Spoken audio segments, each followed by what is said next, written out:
Leksiyalarımızı davamlaştırımız hürmetli vatandaş.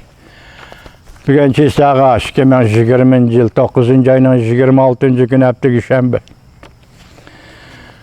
Endeki mavzumunda Tayvan krizisi peytide mütehassisler Kompartiya armiyasının Tayvan'a hücum kılışının en yaxşı pürüstü dep görsetdi. Mavzulu haber 9. ayının 20. günü 25. günü Vanviyet orbiti ilan kıl haber mındak başlandı. Amerika'da alımla yakında mındak görüştü. Kompartiya armiyasının Tayvan'a hücum kılışının en yaxşı pürüstü Amerika çoğun sayılam, yani prezident sayılımı ötküzüdüğün paytlar.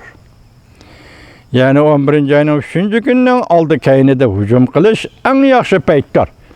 Eğer müşündak vaziyeti, müşü geplerini cüngüdü sizle biz kılıdığın bolsak takdirimiz nim buludu vatandaş?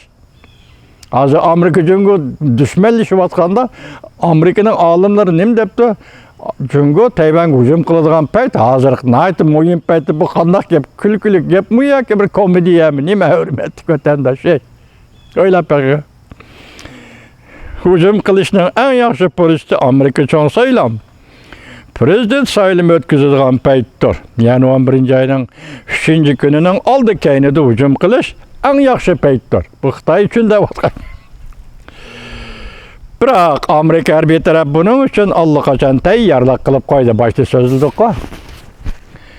Amerika armiyası Tinç Okyan skadronu ile Japonya kovduğu kısımları. 10. ayının 26. günden 11. ayının 5. günü geçe. Amerika, Japonya, Kanada 3 devlet oralını tartıp eli şerbi manevr etkisidir. Bu manevra 46 bin kişilik askeri kuvvet katnışıdır. Yakında Cumhuriyet Kompartiya armiyası arkadan Tayvan'a tehdit signalı tarqatdı.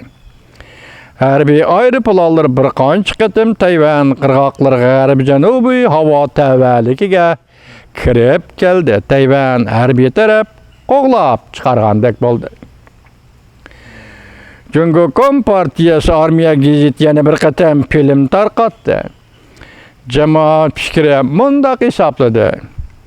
Kompartiyaning filmni tarqitishi Tayvanni qo'rqitmoqchi bo'lganligidir.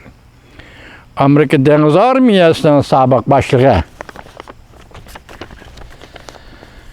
Hudson Tadqiqot instituti Deniz Okyan Huquqi Merkezi'nin müdiri Sez Kropsi 9. ayının 17. günü Amerika'da Dehiyolga makale yazıp mundaq görsetdi. Cumhuriyet Kompartiya armiyası ötken bir yıldan beri özlüksiz halda her bir aeroplan evetip Tayvan'a parakende kıldı. Av amatki evetip Gogong boğazıdan öttü. Tayvan teritoriyası yakı yerde her bir manevr ötküzdü. Bu adil siyaset signalı emas. Belki Tayvan'a hücum kılıştan tayyarlığıdır. Növbette Amerika'da prezident sayılımı partiya guruhlarının rekabet eni keskinleşip atkan bir paytda devlet başlığını belgileydiğin en mühim payt Amerika'nın halkarada tokunuşları arılışı mındaq çağda tüven buludu. Şunlaş 11. ayının 3. günü şu hafta Tayvan üçün etqanda xatarlik bir haftadır. Muşundaq paytda Amerikanın Tinç Okyan skadronu Japonya qoğdaş kısımları 25. günü mındaq çakarlıdır. 10. ayının 26. günüdün 11. ayının 5. günü geçe. Hancar belgelik 3 devlet katnaşkan her bir manevr ötküzülür. Bu manevra 37 bin kişilik harbiy qo'shin qatnashida. Bu manevra 37 bin kişilik harbiy qo'shin qatnashida. Başta 46 bin deyildi. Bu manevra qatnashida 20 tane harbiy parxod, 170 tane harbiy aeroplan qatnashida.